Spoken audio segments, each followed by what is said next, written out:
I'm calendar. Yeah. 3 for Madness. Question 1. Do you like the trade that the Kings made on Saturday? No. Back to you. Yeah, I don't hate it. It's a trade that they made, and it happened. It was like how I said this about the first quarter of last night's Kings-Wizards game. I said it was one of the quarters of NBA basketball I've ever seen. This is one of the trades of all time for the Kings. Yeah. No, I can understand and roll through it. Right. But I need to see more. Yeah. I need to see more.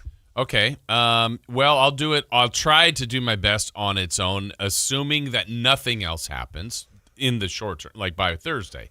There's going to be more that's going to happen to change the team by next year. And I think you laid it out earlier pretty well that everything in this trade, in this particular trade, keeps the Kings lined up for kind of a real launch, at least in their mind, the 27-28 season.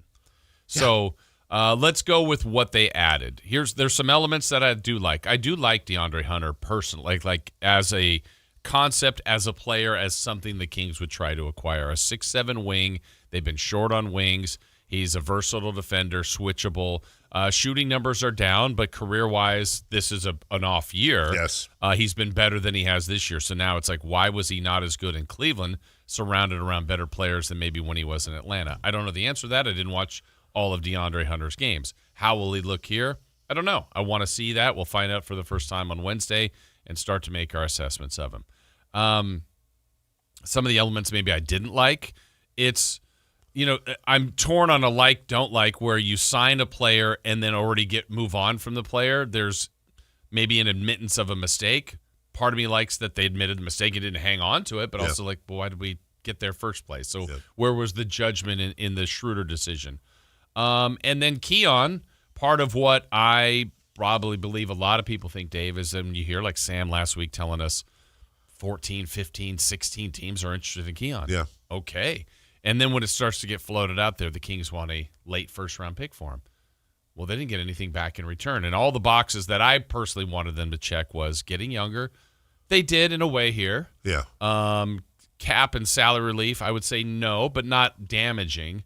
And then getting draft capital back. They did not check that box. So they couldn't, maybe, or could they have waited longer? So there's hits, there's misses, there's questions. There's like, I see that part of it. So, like, part of me would be interested in seeing Keegan and Hunter play together. I like what that. I don't think the Kings have very many long-winged athletes. I just don't. No. There's another one. There's a glut at the guard position. But then I also look at, like, Keon just on his own. Like, that's like a team success story. You got a guy. He developed. He worked the ranks. That's the tough part. Those are the kind of things this team needs to do more of. But for whatever reason, it just didn't seem like he was a part of their future. And that's okay. Sure.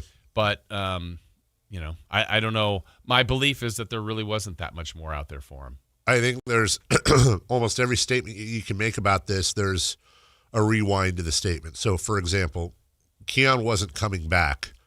He wasn't going to be a part of their future. He wasn't going to re-sign here.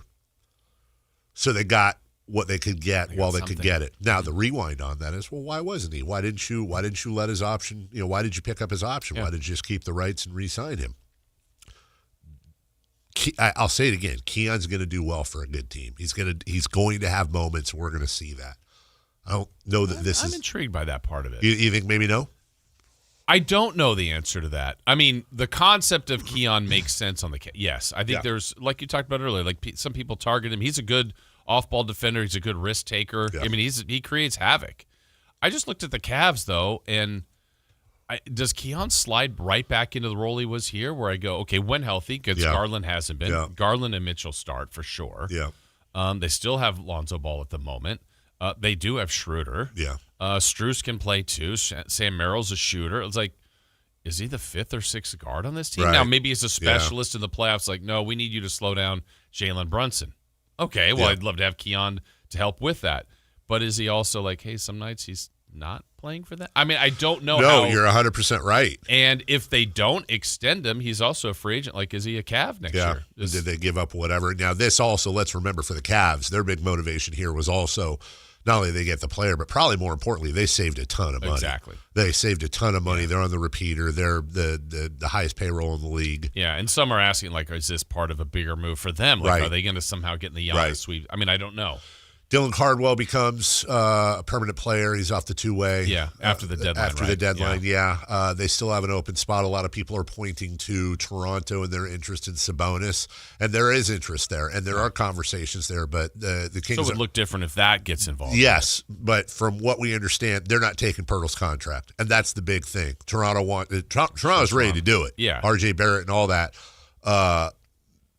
Pirtle's contract, no. Now. Again, this is just me spitballing here. This isn't like inside sources. I don't know if Toronto comes back and goes, well, okay, we'll do this deal and you take Pirtle's contract, and we'll also throw 2 firsts in. Oh, okay. Well, that might change something. Sure. Again, the Kings are also going to, I would hope, if this rebuild goes correctly, there are going to be times where they make on paper absolutely inexplicable trades where they do take on money in exchange for draft capital. Mm-hmm. Now, if they're able to and by the way, Toronto, I don't look at them as an upper echelon. They're right kind of, I wouldn't say treadmilling, but first round, second round out, maybe a 40, 50 win team here, there, whatever. I don't put them in that OKC category or anywhere close. So those firsts aren't going to be terrible. They're not going to be lottery picks almost certainly, but you never know what's going to happen. I want to see the Kings start doing it. I look forward to the day where we start coming in here and talking about trades. It's like, well, we just acquired, I'm not him, but we just acquired Damian Lillard for, blah, blah, 3 players that make up his salary and a first-round pick, which basically we're money laundering Damian Lillard in exchange for a first-round pick. Those are the moves that rebuilding teams tend to do. But I need to see more. I need to understand, and I would just call you can react to however you want, but I would just caution doing snap judgments this early. Again, it's a long play, and it ain't. It ain't just. I hate saying this, man, because I know how it lands, or more to the point, doesn't land. This isn't a this year thing. This isn't a next year thing. They're going to be bad. Obviously, this year they're going to be bad. Probably not as bad, but they're gonna be bad next year. You're not sniffing playoffs or playing this year or next year, and then boom, money starts coming off. I don't really care about this year or next year on the court. I care about following those rules and setting yourself up so that when 27 hits, and hopefully, by the way, they have a really good pick this year, which is going to inch them up on the apron, assuming it's a top 4 pick.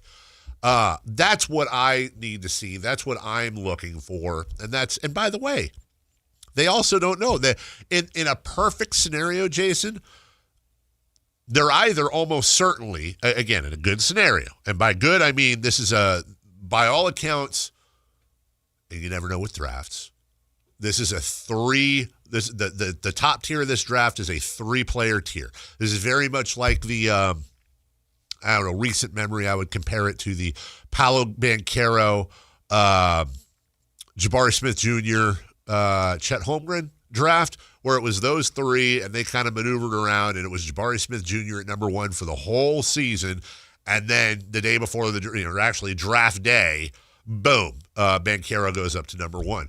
I don't know if that same thing's going to play out with this draft, but it appears to be a top-tier 3-player draft. If the Kings, and you can't plan for this, but if the Kings hopefully get one of those top 3 picks, and hopefully the number 1 pick, but they get one of those top 3 picks, they're either going to have a franchise point guard next year, a franchise wing next year, or a franchise power forward next year. And we don't know what that's going to be. Now, for example, if that pick ends up being A.J. DeMonta, well, now all of a sudden, Keegan Murray and DeAndre Hunter, that's a different story now all of a sudden, because you've got your wing and you want to maneuver it around.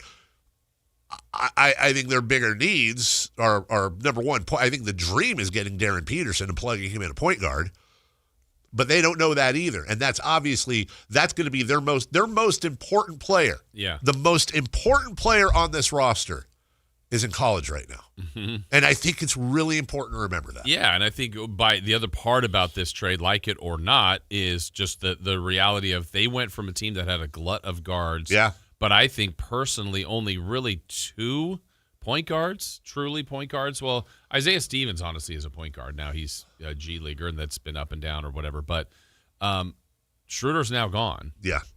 Keon was into the guard that you could play. And so last night, for example, with Russ being out, I didn't think the offense functioned very well at all. At all. No. I mean, they were just couldn't get good shots, turnover machine. So, but what they've done is they forced themselves. They will have a different starting point guard next year. They just will. They 100% will. And Russ, I don't know if he's going to be back in the mix. I'm going to assume no. So then you don't have Russ. Schroeder's already gone. Yeah. And now it's like you have to address that position. It could be in the draft. You don't do it for need. But Peterson happens to be up near the top of the draft, and you draft there, then you kind of hit need and talent. Question 2, please. Question 2. During the 2022-23 season, the Sacramento Kings were the darlings of the league. They had Coach of the Year, Clutch Player of the Year, GM of the Year, and made the playoffs.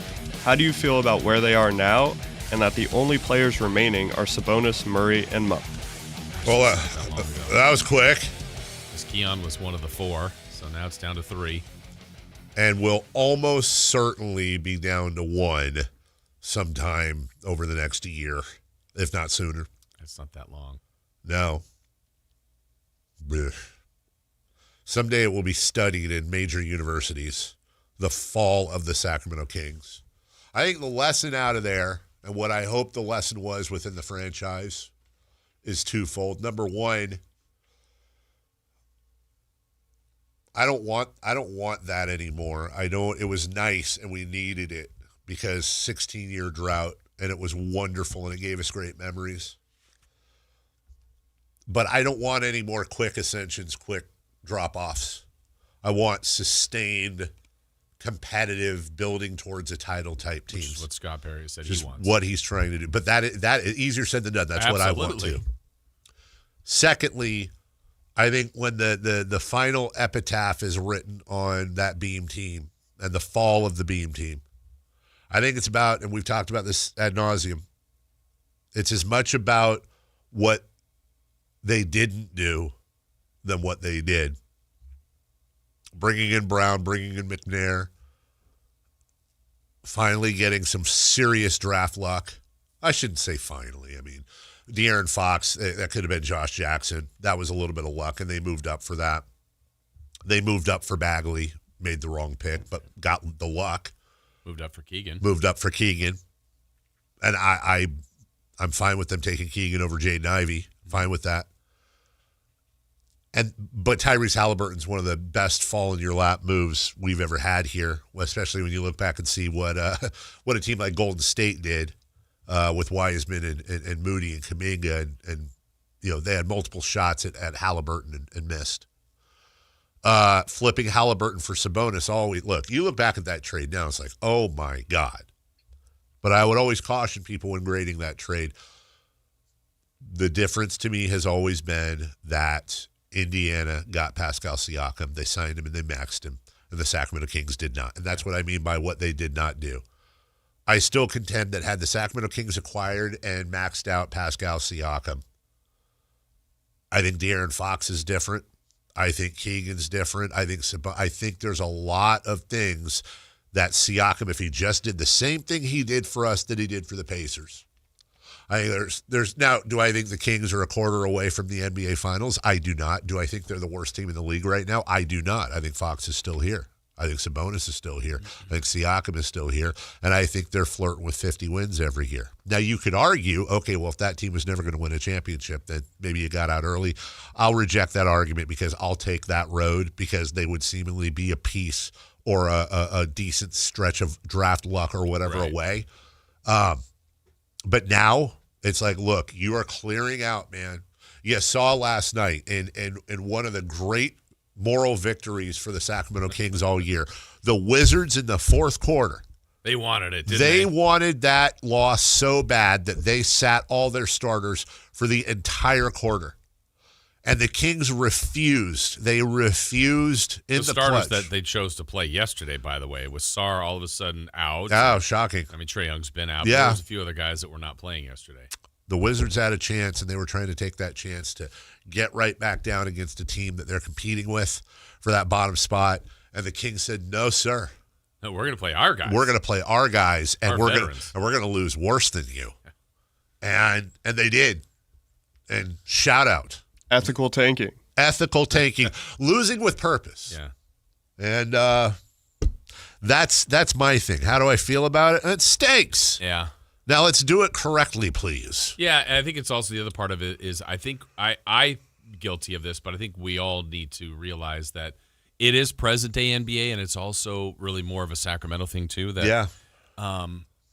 we're still at Jason Thompson being the longest tenured king. Yeah.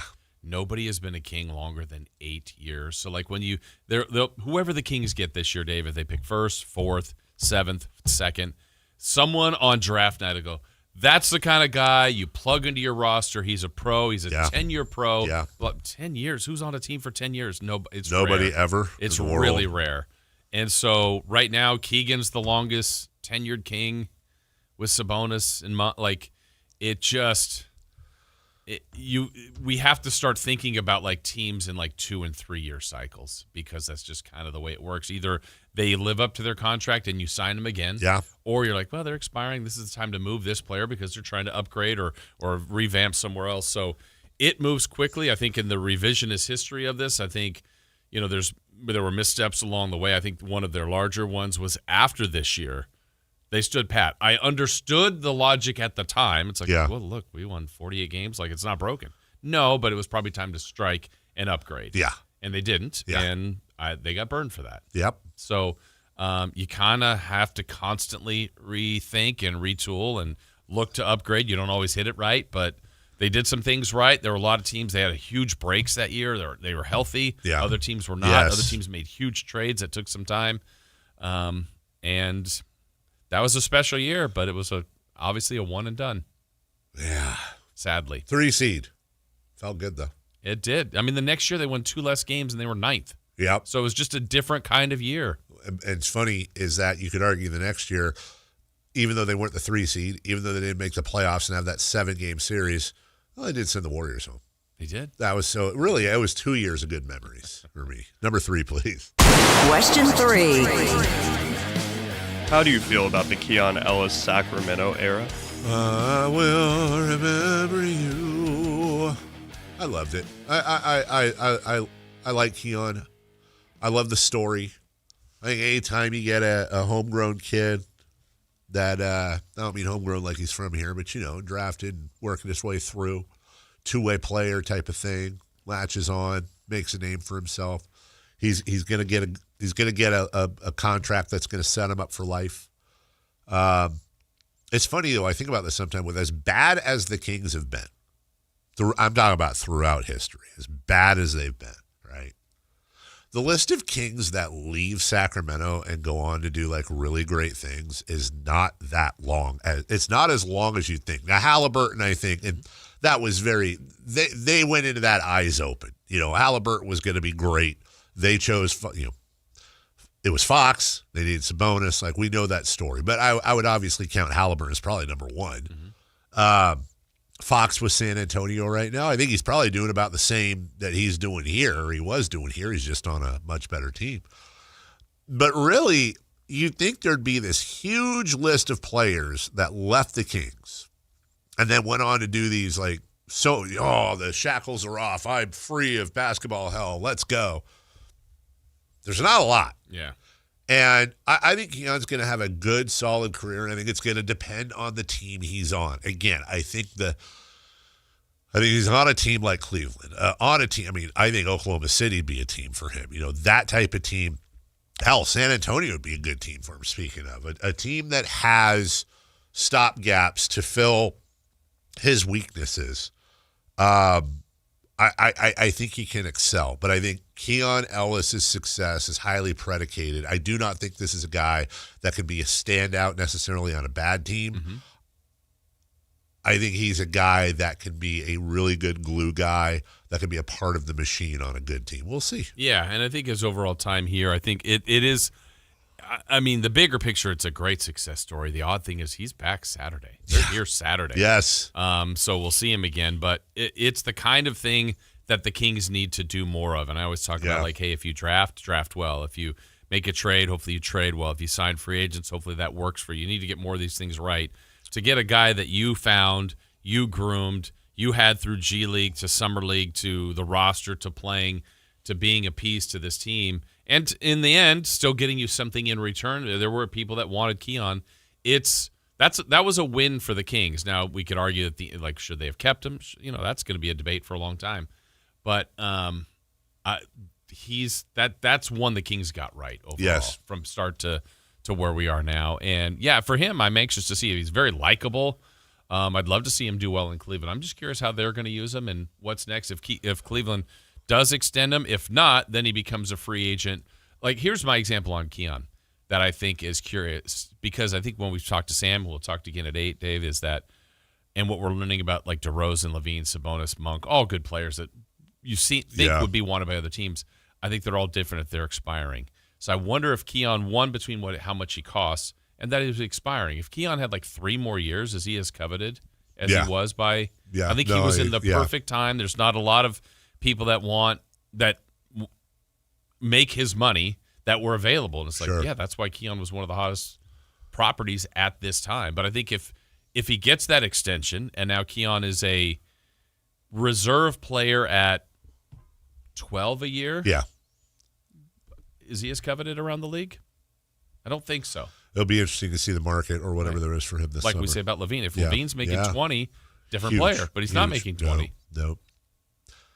I also love it when players come back that quickly. Yeah. It's going to be fun. Yeah. Video tribute. Like a quick timeout one, maybe? Yeah, because how do you do that? Do you do that for Keon and not Schroder? I mean, just because Schroder, he's barely here. That's but true. Or is it just a welcome back to? Do you combine them? You could. That might be the safest way to do it. Maybe just combine them. And just show Schroder slapping Luka. Someone's got that video somewhere. It's going to come out some. I'm so with you. Yeah. There is some sort of security footage that maybe the Doncic can't pay to delete forever. And now it's a Trevor Ariza most traded, and then Schroder. He's been traded a ton. Yeah, hasn't he been traded in 5 consecutive years or 5 of 6 or something crazy like that? Yeah. Which makes you, usually that means that he's a problem. I didn't really hear any problem stuff with Dennis. We'll take a break here. When we come back, more NBA news, including some scouting on Saturday. We got your All-Star reserves as well. It's gonna be interesting. This Any US Kings? Well, I'm trying to do a tease here. Yeah, were there any Kings? Also, Kings Rewind at 7:43 before we get to Sam.